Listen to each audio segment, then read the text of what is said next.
Sure. Well, I was that 7-year-old who knew that she wanted to be a lawyer. I have changed the what kind of lawyer over the last 30 years. But when I was 7 and in the second grade, I had a wonderful discussion with my second grade teacher about whether or not she could see air.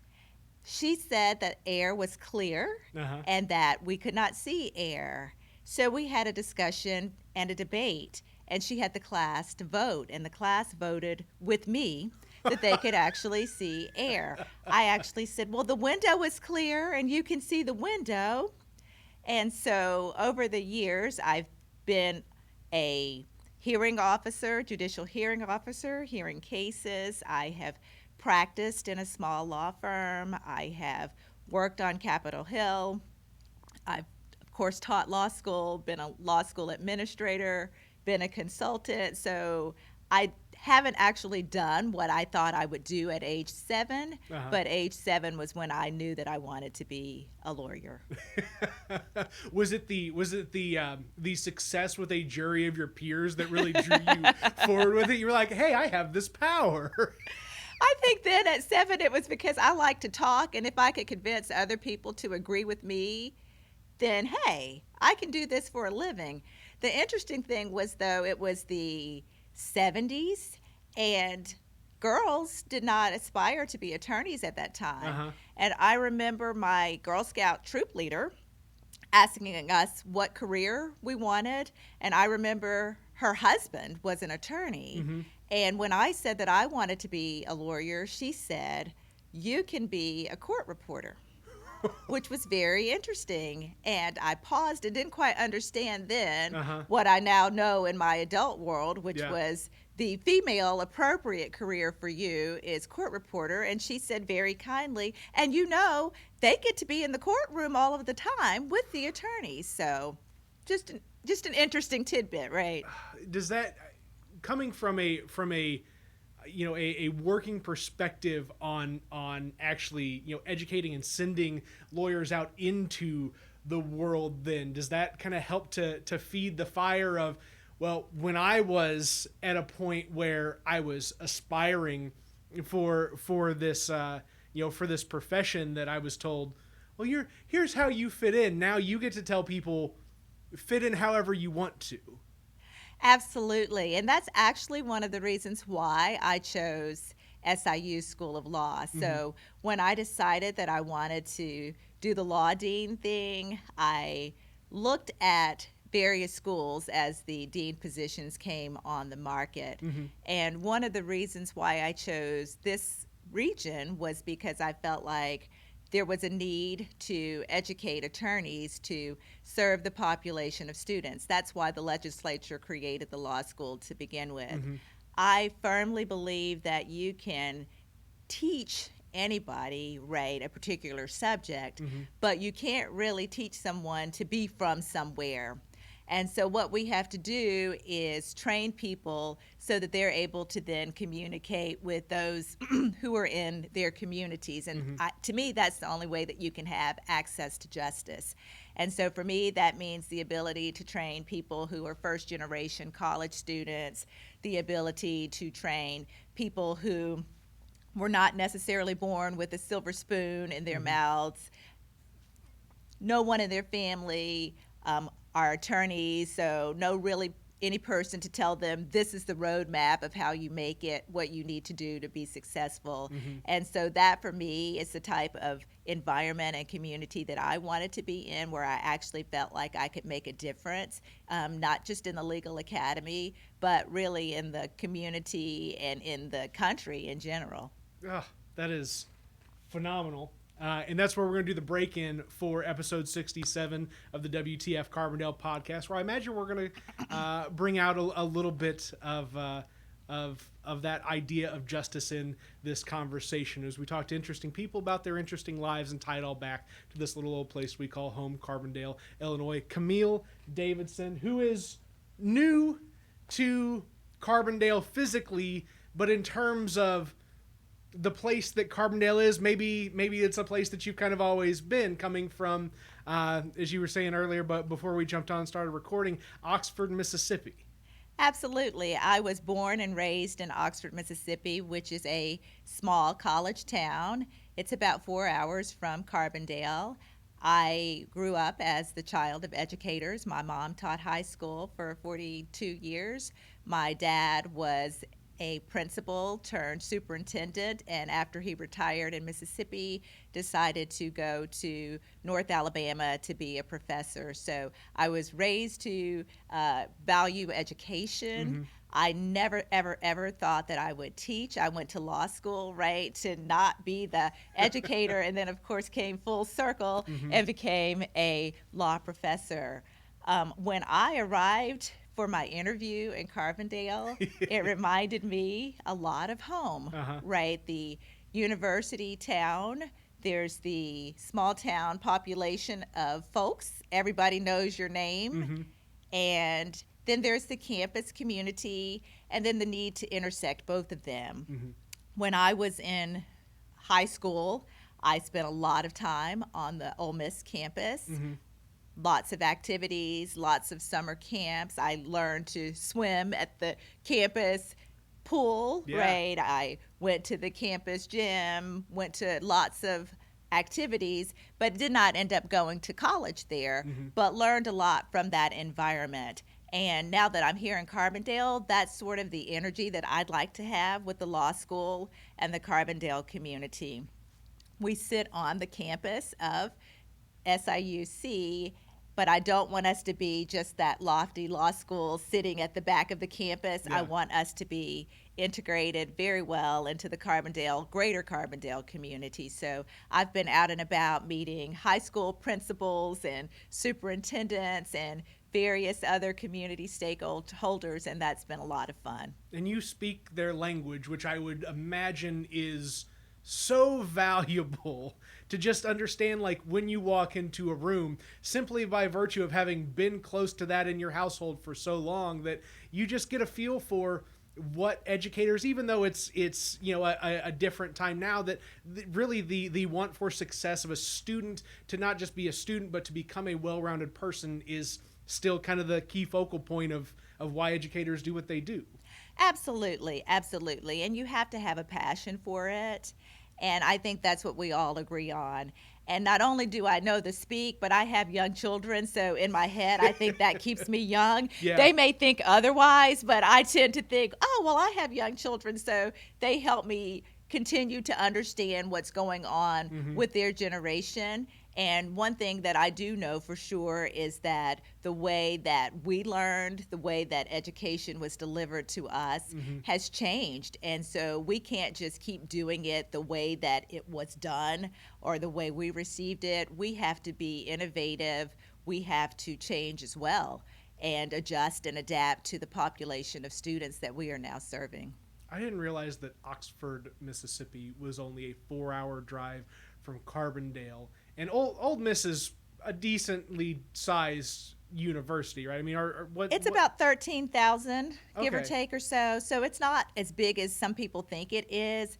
My parents were there in 1964, and they will tell you that at least then all of the students of color would congregate at their house. They were the young professional couple, and there were so few students. So now to see that it's 13,000, give or take, students Yeah. and a diverse research major institution, they've seen the changes over the last 50 years. And that's another space where I'm sure there is crossover in that same story, that coming from segregated communities that always had all different people exist in it, that you you can't avoid people's want to better themselves, and that eventually you're just going to have to come together in that space whether you're ready for it or not. Absolutely. And I'm a little younger than people who were raised in the segregated South. Yeah. So I did go to desegregated schools. My parents both taught in both segregated schools as well as desegregated schools in the state of Mississippi. And I would say that, everybody just wants to do better and Yeah. be better. I think we're all more alike than different.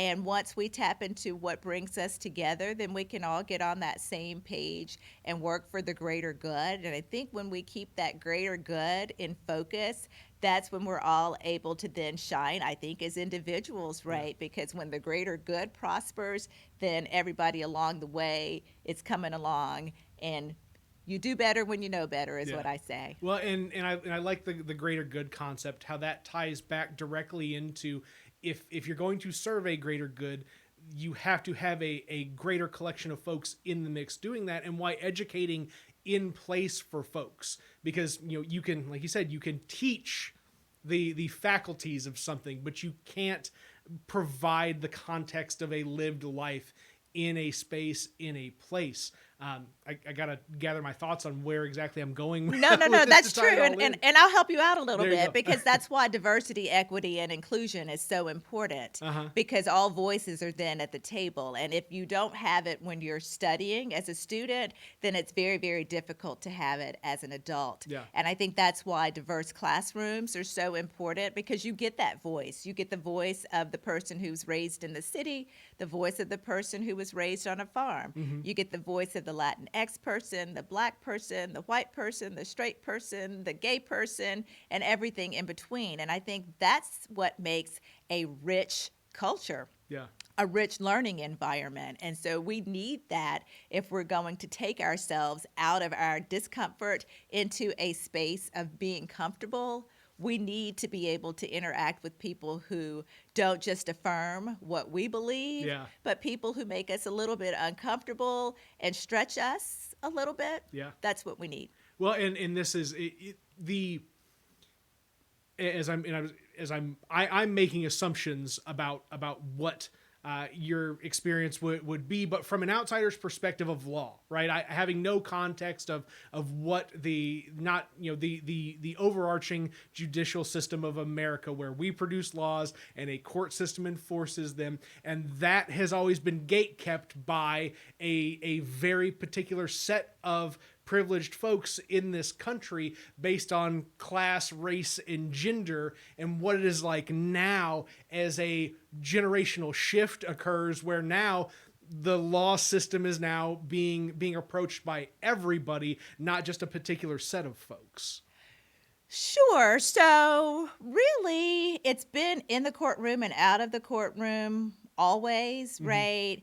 We all know that we, the people, included, not most of us, right? It included white land-owning men. Yep. And we know through not just amendment to the Constitution, but we know that we all have to catch up with what the paper says. We know that Brown versus Board of Education said separate was not equal, but we know that Jim Crow was still in existence after Brown versus Board of Education. And so it required a movement outside of the courtroom to get people, right, to a point to understand and agree with what the paper says, what the law says. So I think we've always seen that.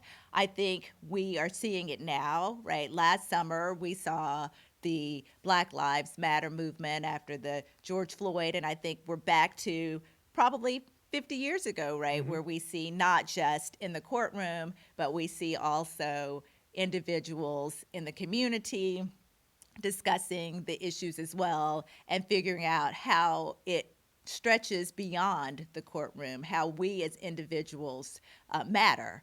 And so I'll just say, every year in May, we have Law Day, and Law Day is sponsored by the American Bar Association, and the whole point is to really engage K through 12 students, especially high school students, in the importance of a civics education. And so I think that's what we're seeing now, just the importance of basic knowledge about how the government works, your place and space in the government, why voting is important, what is the process for an election. And I think there are just a lot of people who are ill-informed about a lot of basic issues. And so we want to just make sure that we take the time to let folks know that it's not just about going to law school and knowing the law. We all grew up with Schoolhouse Rock and how a bill becomes a law, right? We can all sing it. But beyond that, where and what is our role, right? But democracy is only as strong as the individual people who live within and protect a democracy. And so it's important for us all to understand that.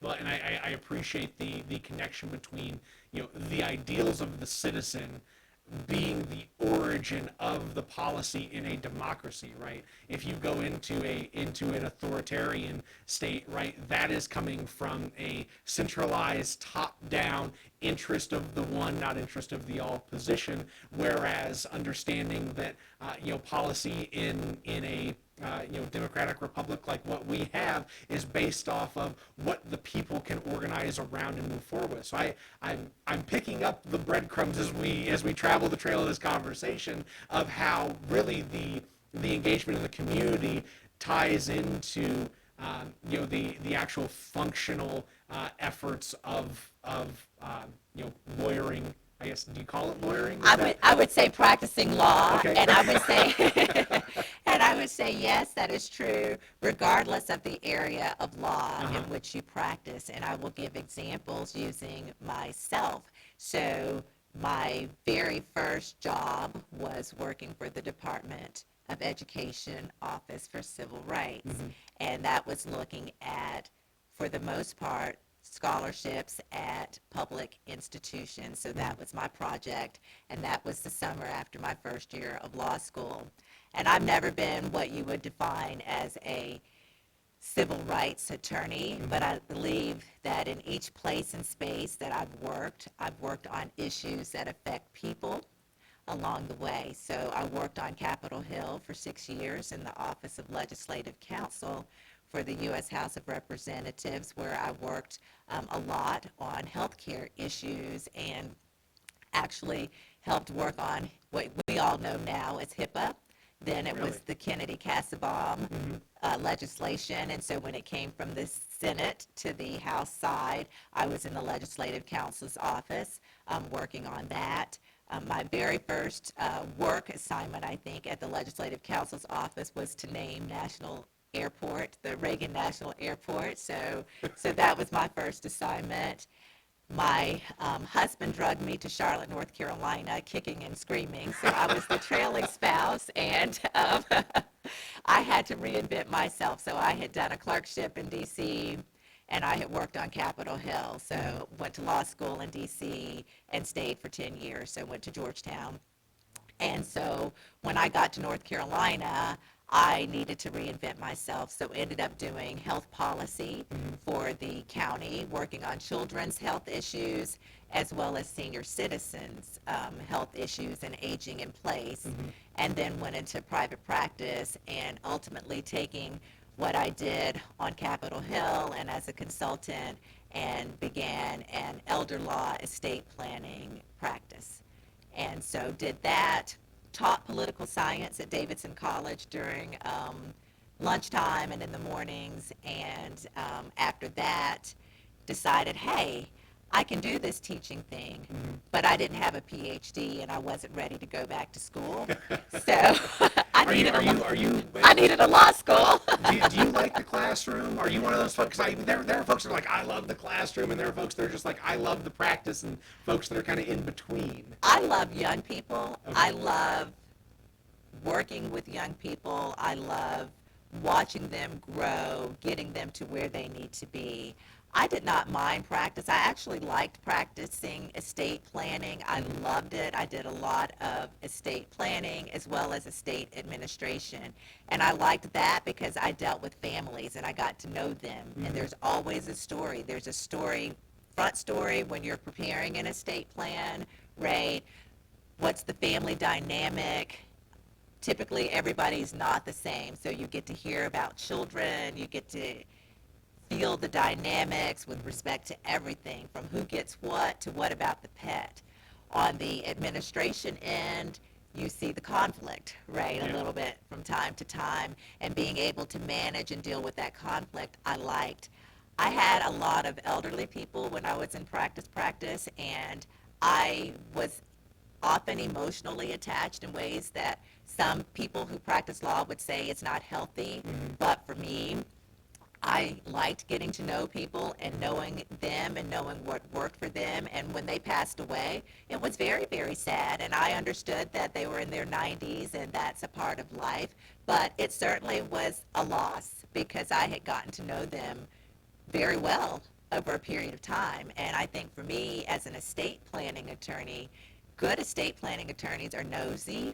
They ask questions because there's not a one size fits all. Yeah. And I really, really like that. And that's my most favorite class to teach as well because I think it just affects everybody so much. And even if you're not practicing it, you need the information just from a practical perspective. Well, So I think valuing the story seems like a theme in that particular segment of law that could be applicable, again, not just to law, but life in general. And for me, as a person who looks at policy from a non-legal standpoint, more from from a politico standpoint, right? My thought is that stories are what underpins policy. 100%. Absolutely. Absolutely. And how that ties back into the overall function of law. And I guess that would be really, and again, correct me at any point in time when I step out of line without an understanding of law, but that precedent in law is really just the story of the law up to this point. That is correct. I would say that is correct. And I would also say that we have to know where we've been to know where we can go. I think we talked a little bit about that a few minutes ago. We know where we've been. We know where we started. And we know that we sometimes have to push to get to where we need to be. And I think that's why it's important, again, to educate women, to educate people of color, to educate first-generation folks, and to have people there so that they can see faculty members who look like them, so that they can be exposed to people who say, you know what, you can do this. There's always a first, but you won't ever be the last, so you may be trailing the path for somebody else. Just know that there's somebody younger than you watching you, and when you make it, they're looking and nodding and saying, hey, I can do this too. And I think for me, that's one of the reasons why I like the classroom, why I like being with the students. The practice is wonderful and fun, but I like being with the students so that I can nod and say, you know what, there is not this wonderful path from A to B that's so singular and perfect. Life is a zigzag, ups and downs and circles from time to time, and lots of question marks along the way, a lot.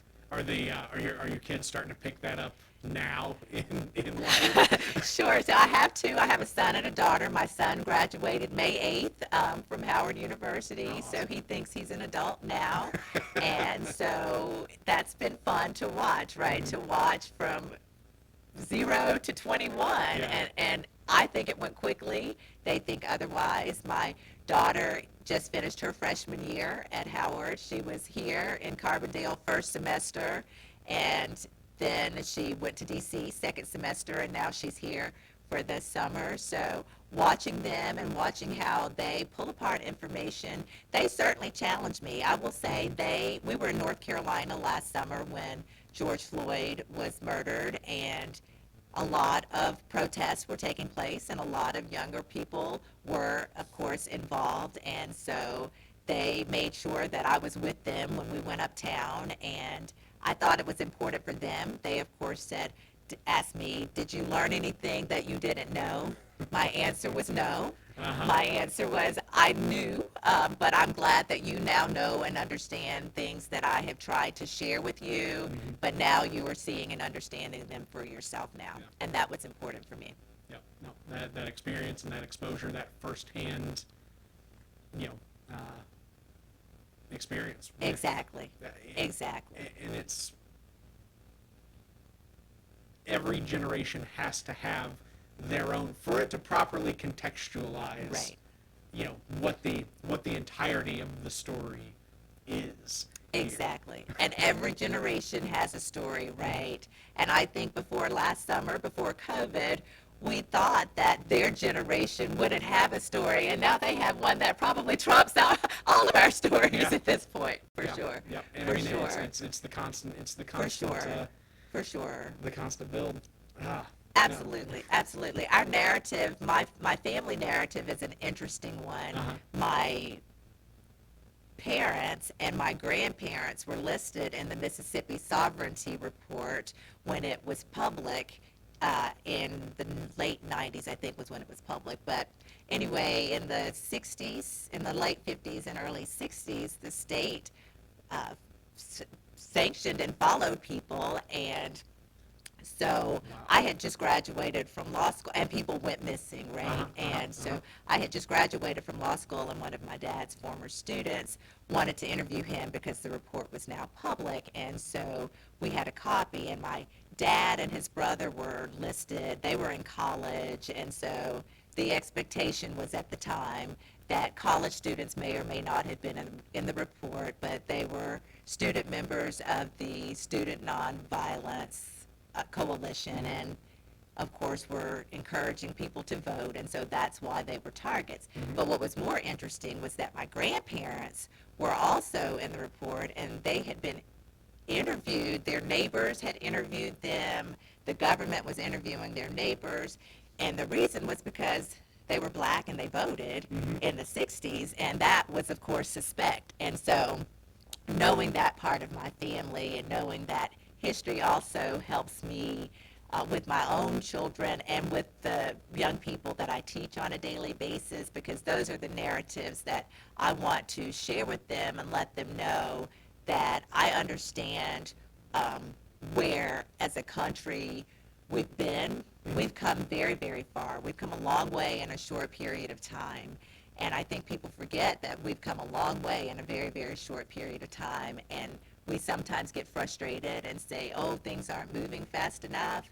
But when we can look back and see how much we've done, it's amazing. My paternal grandmother is 104. Wow. And so to know what she has lived through Yeah. certainly is a source of strength. Well, and the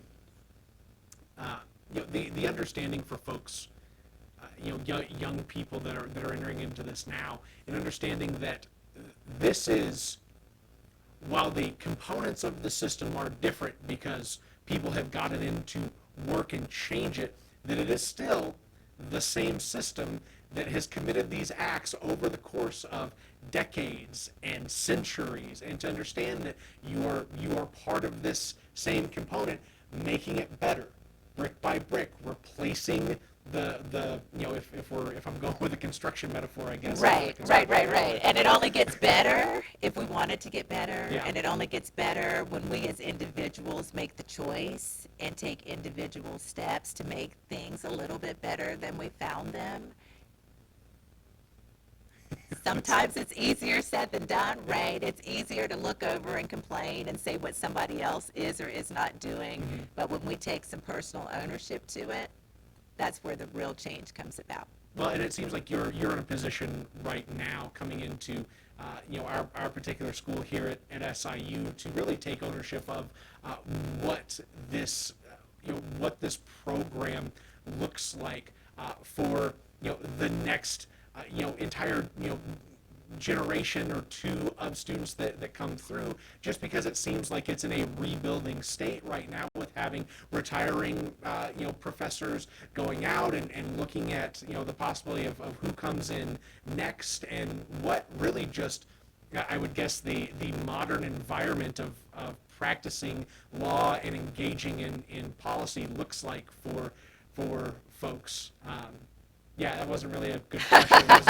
I was just trying to. No, that's true. No, it is. It's very exciting, and I think that's the fun part of being a dean, right? I have been an associate dean for a long time, and one of the reasons why I wanted to be a dean was so that I could feel like I would be able to have a vision and then begin to see that vision come to light. We have an amazing, amazing faculty. We are a small law school, but we are small but mighty, and there are so many exciting things that we are working on right now. So you may or may not know, we already have 4 clinics. We have the Veterans Affairs Clinic, we have juvenile justice, we have domestic violence, and then we have our civil practice elder law clinic, and they are serving all over Southern Illinois, the 13 southernmost counties, and not 2019, 2020, I think over 1,000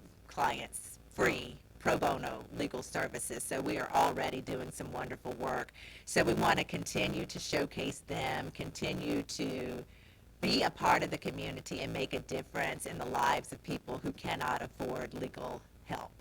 We want to make sure that people know and understand that using a lawyer, needing a lawyer is oftentimes a labor of love, that it's not always a, when I'm in trouble, I now need a lawyer, but we are being proactive in helping people know and understand their rights. So I met with local high schools. We are working on some collaborations, I think that's the word I want to use, some collaborations with some local high schools to begin to teach street law in the schools, so that our students can begin to know and understand various types of law. When you rent your first apartment, what does that lease look like? What does it say? Don't skip over the boilerplate. So many issues can be avoided if we just actually read before we sign documents, and so getting people to know and understand that. So building that.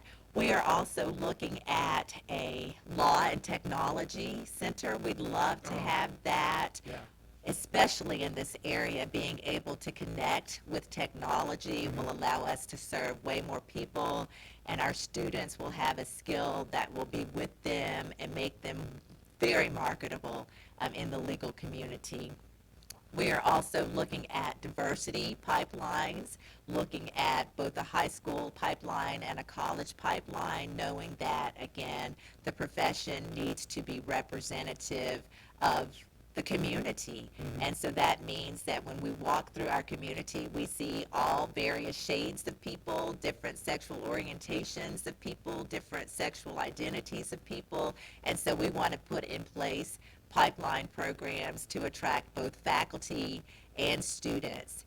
We have had a wonderful health law program at our school. We are the host of the National Health Law Moot Court Competition. Really? So most schools throughout the country know us because they come to Carbondale for that National Health Law Moot Court Competition, and so that is wonderful. So we will certainly continue to do that and continue to look at other paths along the health law phase. We have actually next week, the School of Law and School of Medicine and SIH come together to sponsor the Health Policy Institute, and so we're doing our conference virtually this year, and it's looking at the impact of COVID, but that's another area. So those are the big things that we're looking at right now, and also really, as I look forward, looking at how to have a presence in other parts of Southern Illinois, whether that means a clinic somewhere else where we can serve people, or an ability to offer classes in a non-traditional way. COVID taught us to do what we didn't think was possible, right? So now we all know that we have virtual ability, right, to have classes. That makes the world a lot smaller. We actually this year had our law review symposium and had people from all over the world join us virtually. One of our faculty members did a moot court competition that covered, I believe, 3 continents. I think the competition was in Germany, maybe, and students were from the United States and maybe the continent of Africa. I'm probably misspeaking, but it was 3 continents and a competition, thanks to Zoom and our new virtual platform. So being able to hone in on that, I think, is something exciting as well. So looking forward to those. Those are the big major things that we're looking at. But again, just so excited about all of the opportunity to engage the Southern Illinois community with the School of Law. Has moot court always been a component of legal pedagogy in this country? Like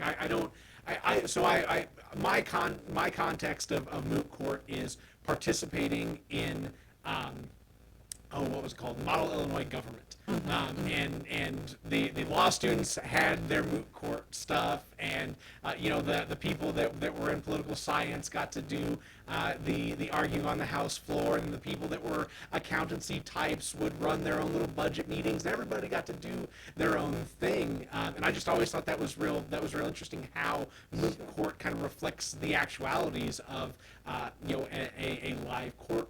Sure. So we have two things. We have moot court and we have mock trial. And moot court is appellate advocacy. So when we think of that, we think of the Supreme Court, of course, where you have counsel on each side, and then you have a panel of justices, right, in the appellate court. And so you're making your argument to them, and they're asking the questions.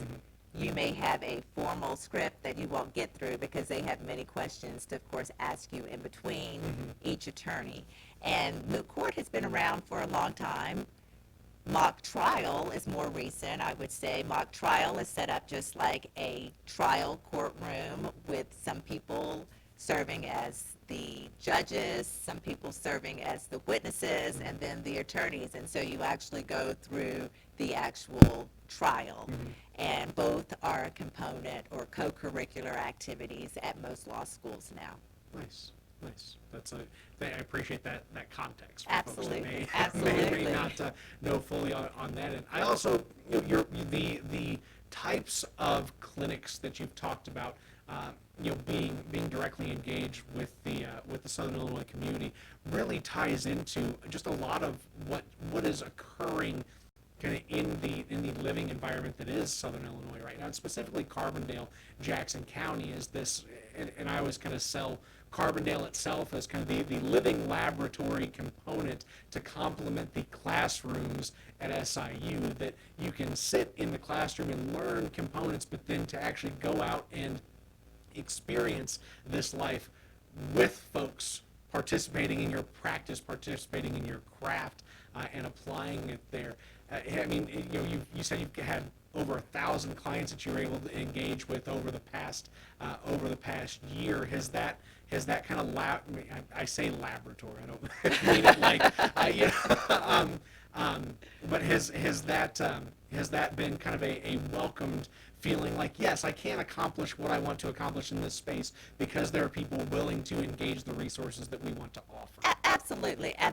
And I do think that it's a win-win for both the clients and the students, right? So students are able to hone their skills, and for so many students, the law comes to life when they have a practical application. So that practical application is sometimes what turns on the light bulb, right? It's one thing to sit and read about property, read about contracts, but when you're actually doing hands-on with a real client who's got an issue with a landlord-tenant situation or something, right? Then it becomes, okay, now I understand why I read what I read in the classroom. Now I can actually apply it to what's going on. So I think that's important.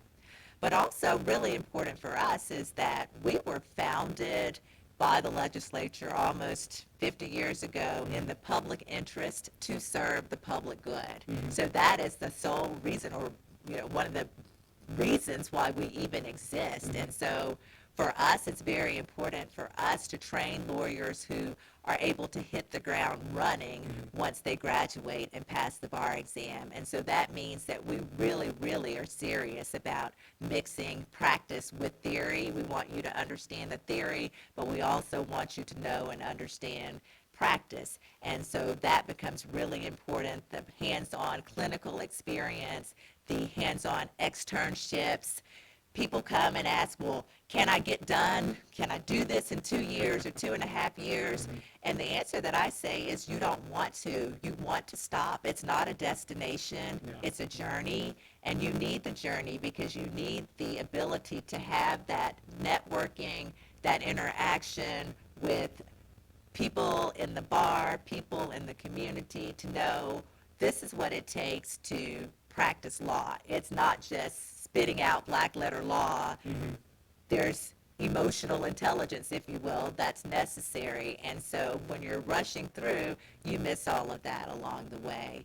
We actually have more, I think, judges than any other school in the state, I think, because our students are graduating with that desire to serve the community. And typically, if that's your desire, then the trajectory, of course, would be one of public service. We have many, many graduates who are state's attorneys, who then, of course, continue, and then people who practice and then later become judges. So not surprising that that's where they end up, because that's the person who was attracted to, again, the school whose mission is in the public interest to serve the public good. Is Right? that a common theme for law schools around the country, or is this something that is unique to SIU, and probably not only SIU, but unique about SIU? Right. I think it's unique about SIU. Certainly not the only law school in the country with that mission, but certainly one of a core group that believe it to be very, very important. I think that's probably the difference. One of the differences between a regional law school and a national law school. A regional law school is looking at a particular group of people who are more likely than not members of the region, or are familiar with the region, right, and want to stay pretty much in the general area. And so we want to make sure that they are nurtured and cultivated so they are able to seamlessly enter into the legal community. I think that's the difference between somewhere like a national school where people are coming from everywhere, right? And so you're not really focused on, most of our students, I would say, take the Illinois and the Missouri bar exam. So those two combined are where most of our students are going. And then there's a contingency, then scattered around. We have Kentucky, Indiana, Iowa, Wisconsin, and of course Tennessee. So that's primarily our population of students. So, but still within that 3 to 4 hour radius in any direction. Not too far off. Well, and Right. it makes sense, especially understanding that in Illinois we have the third largest metro area in the country. It's there is, even though we may be down here in southern Illinois, the action throughout the entirety of Illinois, just based on being a major population center in the country, makes it a viable path to pursue and work a trajectory upwards and through the Illinois legal system to wherever somebody may want to take their step if they decide to broaden their scope nationally with law. Absolutely, absolutely. And I do believe that is why we can find SIU law graduates pretty much anywhere at this point, right? Yeah. So for that very, very reason.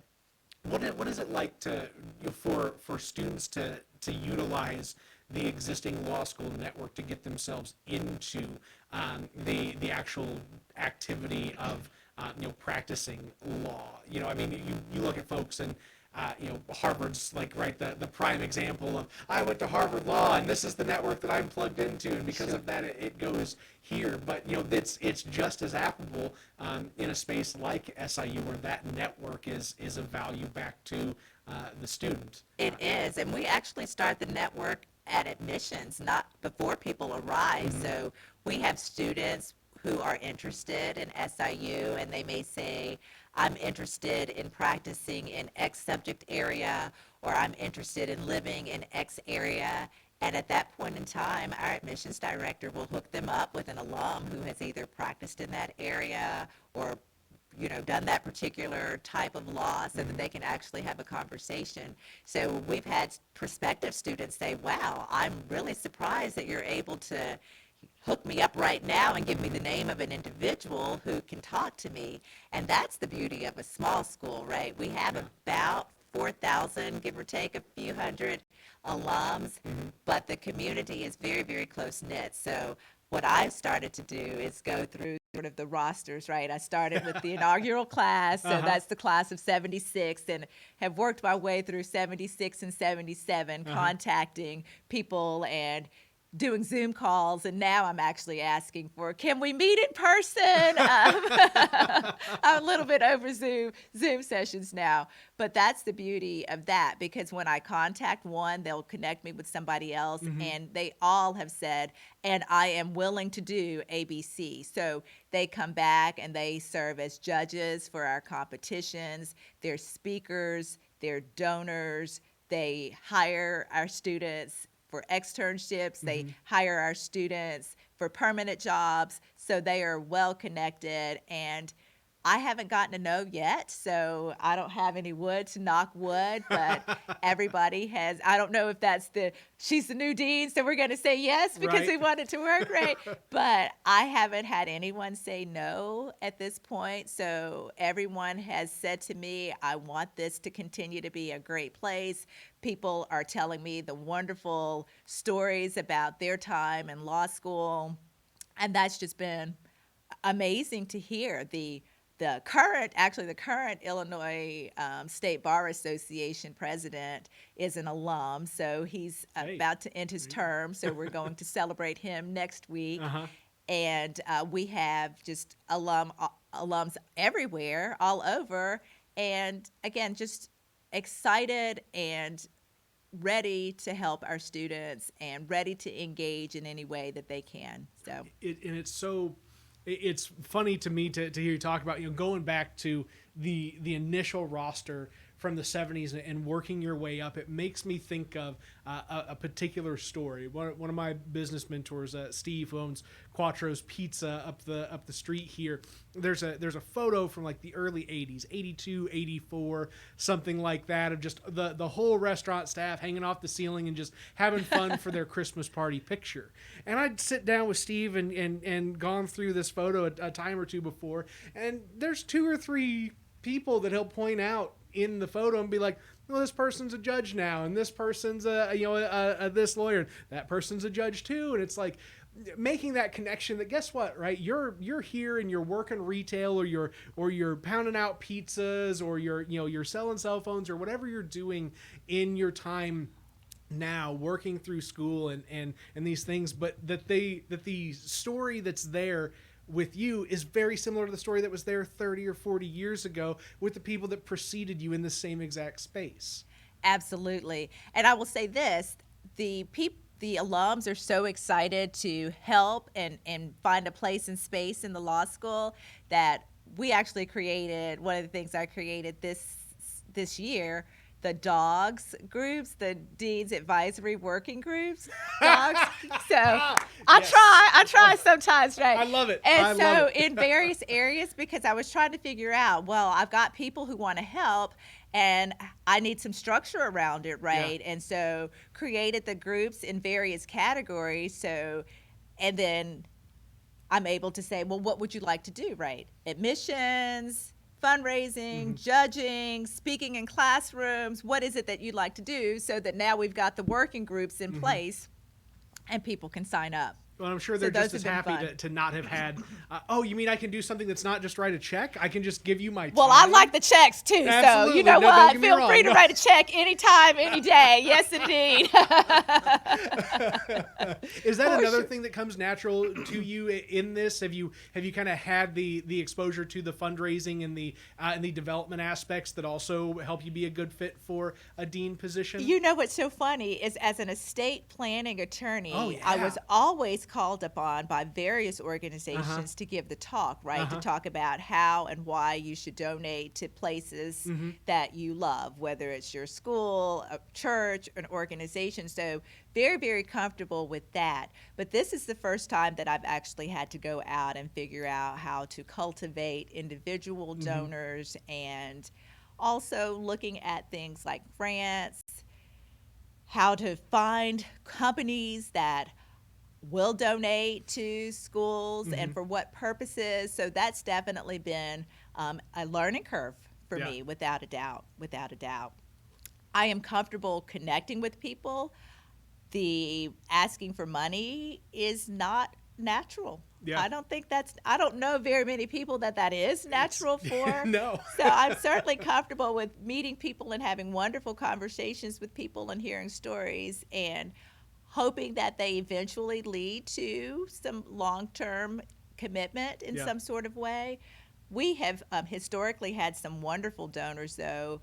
Here in town, there are some alums who have been just some amazing donors, and we have some signature events that are donor-sponsored events, and so those have been well attended during COVID. Everything shifted to virtual, but we had amazing attendance at those events this year. Wow, that's cool. Well, and I would imagine, I love the connection between the donor component and the estate planning, because I mean I would imagine that part of that role was not just explaining but gatekeeping on what is and isn't valid to your client's interest, because ultimately you're not just saying, hey, go out and give money to whatever because you've got it. You're saying, what is your passion? What is the legacy that you want to have in place? Absolutely. And it's also to regular people like me who I don't have millions of dollars in the bank, but letting them know that there are many, many ways that we can leave a legacy, right? Whether it's through a life insurance policy or something else,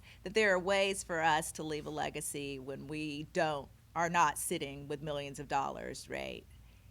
No, that is the trick. Like, it doesn't, just pick your lane and kind of work through it, and that'll be what you can leave behind. So making for sure making a hard transition away from law. Transitioning from the money, right? Do what? I said we're transitioning from the money, right? The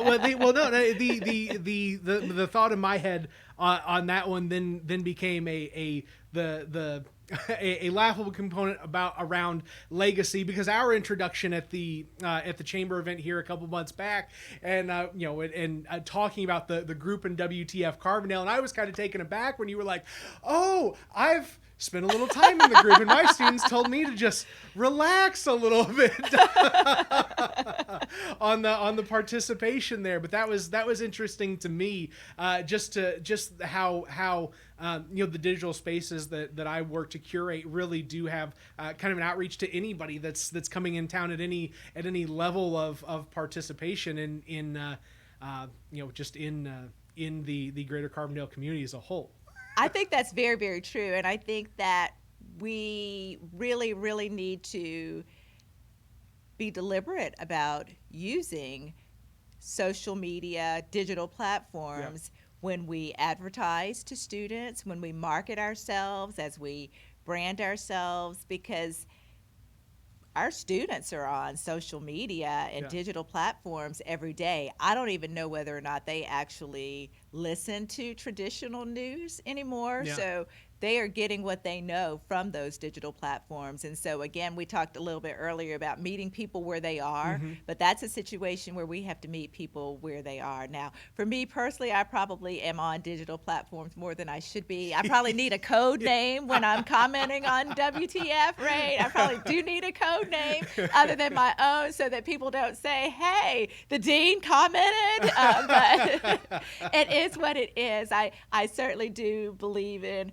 being authentic and transparent, and so I do want my students to know that I am not stuffy and stuck up and all of those things. And so I think it's important to be able to navigate in many different settings, whether it's the boardroom or with students or in the park or wherever. We have to be able to navigate in many different places and spaces. So that's what drew me to this conversation. When we first met, again, shucks, maybe it's been 2 months or so now, because the vibe was there. I was just like, she's just a regular old person, right? Just a regular person.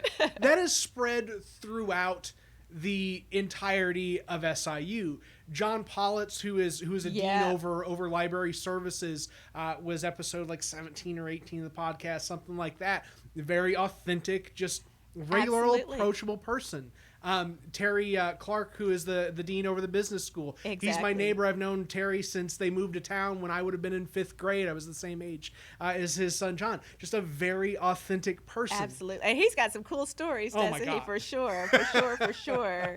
But I told him I'm the one who has actually seen Elvis and Princess Diana in person when they were both alive. You would think he would be the one, right? But so. Elvis has actually been through Carbondale before. I'm fishing around for that video right now. I may be able to find it in the cache of a lot of other things, which would be really cool. But that would be cool. That's Very another cool. thing just about Carbondale in general. I think back to just several years ago when Ban Ki-moon came through because he wanted to visit in his last couple of months with the United Nations, serving as oh my gosh, I can't remember what the title was. It's something general, but I'm just gonna move on because I don't have that knowledge base.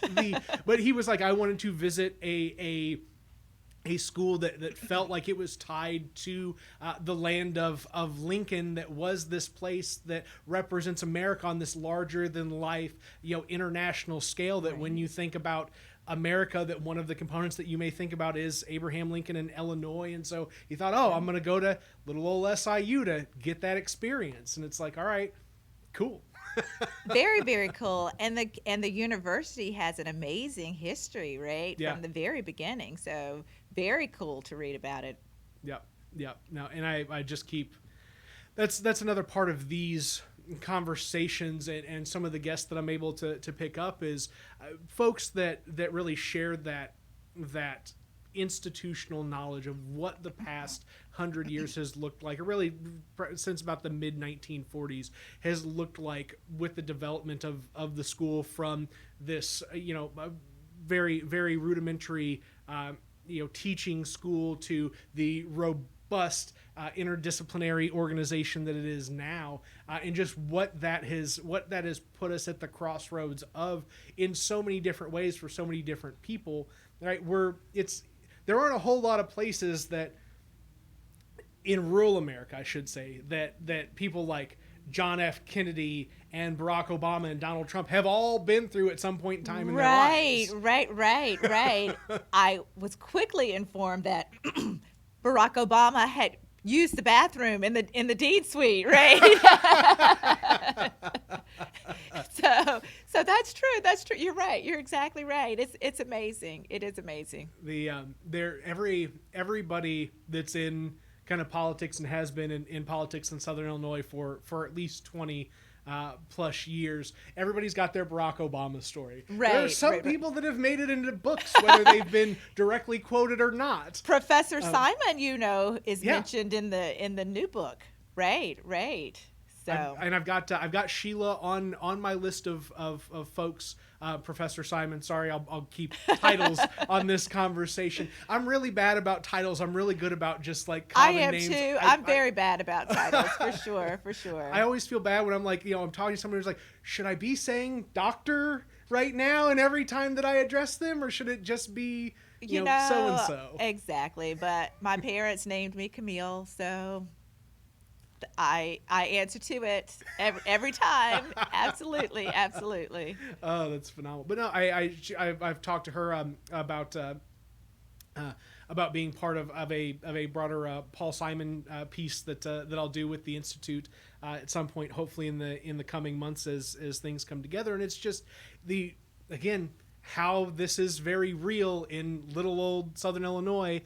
You drive down from here to Cape Girardeau, and on the side of the road, very unassuming, on a little rural route road, is just a space plaqued as one of the places of a Lincoln Douglas debate. And it's like, that exists. Right. That exists here. Right. Yeah, it's neat. I like the story part, which is what this kind of goes into, right? I'm looking to archive a mix of things. What is our past? What are we in the midst of right now in our present? What does the future look like? And I really appreciate you being here to just kind of speak on kind of the present that you're experiencing and helping to build the future out. Thank you. I appreciate that. Yeah, absolutely. Let's see. I've got like a minute and a half to fill up before the hour hits. Like I'm always like trying to get right there with where I land at. The kind of last thing that I'll touch on, just because it's a struggle in this space, and it's something that you've experienced directly, that we were talking about before the show, of wanting to come here for your own personal pursuits, but then having to work to find a space for your partner along the way. And my thought would be, hey, if he drug you to Carolina, that it's time for a little bit of payback on that, and it's time to drag him on this way, and he'll find it as he comes along. But I mean, that's part of the struggle of relocating to a rural space like this. That there may be one opportunity for yourself, but not an opportunity for a partner in turn. And just kind of how you've been able to approach that over the year that you've been here, and what that's been like. Sure. I'm not sure that I have the answer. This year has not been a normal year, That's right? fair. It's been a COVID year. So that, I think maybe now I'm in the let's see what happens year, Right, because COVID year was a year of Zoom and not seeing people and the inability to get out and connect with the community. And so that's really what I'm looking forward to now. So I'm going to say July 1, 2021 is really day The one start day. instead of last year, because it feels a little more normal Uh-huh. at this point, for lack of a better word. The event that we actually met at was the first event that I had actually been out to see real people, and I was so excited. We were outside, and I thought, wow, real people, not behind a Zoom screen. This is so much fun, Right. and I was so energized that afternoon. So I am indeed looking forward to that as I move into year 2. No, that's good. Excited about all that awaits, all that's out there. The do you do the well, I mean, you said your daughter is so did she started with SIU for a little bit and then transitioned to Howard. Will she be going back to Howard as well in the fall? Yeah, she actually was remote Howard Okay. here in the fall, and then they were remote all year, but we allowed her to go just so that she could meet some people her own age and who were in school. It was a difficult transition only because she moved to a new place. She was in that group of students who went to spring break, Yeah. right? And COVID hit, and And that was it. life as they knew it, right? So they never really connected with their classes again, Mm-hmm. right? The spring break ended, Zoom for the rest of the year, virtual graduation, a summer of question marks. The fall semester was remote, and so we thought that it would just be nice for her to go to DC. So she had a good experience. Nice. In the spring, and so I chuckled and said, "Welcome home." I don't know that she's quite ready to say welcome home yet. She said, "Welcome to Carbondale," Yeah. right? And I said, "Okay, well, I'll take it however you give it to me." So, but it's been good. We It's will. been good. I will do whatever I can to introduce her to whatever other components of Carbondale she needs to, at least for the time being, live sanely as Absolutely. for a while she's here. And then for your son, does he have an idea of kind of where he's going next, or is he gravitated towards? He's staying in DC. Okay. He's staying in DC. He majored in biology and community health. So his externship actually turned into a full-time job. So That's he is great. gainfully employed. Congratulations on being a parent to gainfully employed children right out of college. I'm excited, right? I don't know if that means truly off of mom's and dad's payroll. I don't know, but gainfully employed is a plus for sure. Once they start figuring out how all of that student debt fits into the rest of the cost of rent and bills and all the other things. That's when you get to there. Exactly. And there's nothing to being a grown-up except paying bills anyway, right? That's it. It's so wild for me at 31 to be kind of learning that turns out there was never such a thing as being an adult to begin with. You're simply that person that you were with more bills to pay. Better go hustle some money out of somewhere to make it work. That's exactly right. That's exactly it. It's sort of the Wizard of Oz, and now you're here, and wow, is this it? Is that all there is to it? More bills, for sure. And I always appreciate having the opportunity to just talk a little bit about parentage with folks on the podcast, because I'm trying to build this cache myself of things that I can reference back to as my kids grow into the ages that your kids are now, and go, okay, well, it turns out between 10 and 21, it moves real fast. Yeah, it moves really fast. All of it moves really fast and really slow at the same time, Yeah. which seems weird and odd to say, but I think that's the case. When I say that I have an 18-year-old and a 21-year-old, I can't believe it, because 1990 feels like yesterday to me and will forever be 10 years ago. Uh-huh. And so I really can't believe that, wow, these people, these young people were born well after 1990 Uh-huh. and they are now adults.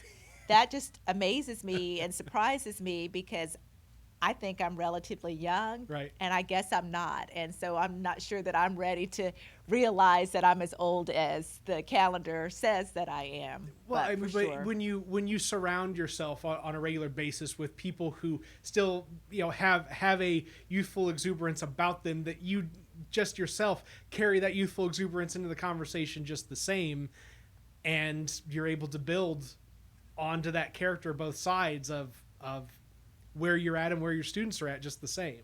That's true. That's very, very true. That's very true. And that's why it's so much fun to be with students. Yeah. And that was, and I'm sure I'm like talking all over the place as well. No, you're But good. that was the hard part too about coming in during COVID because the students weren't in the building. Mm-hmm. And so the inability to feel the energy that they bring when you walk down the hallway, when there's pizza going on and whatever going on. Mm-hmm. That was the hard part. And I'm so excited that we are going to be able to do that in the fall. It will be a world of difference, I think. Yeah.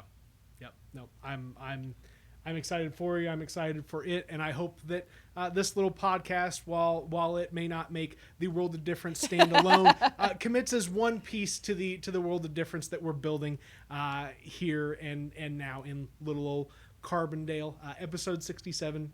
Camille Davidson, the dean of the SIU School of Law. Thank you so much for being on the podcast. I really appreciate it. And to the folks out there, have a good one, whatever that one may be. Thank you.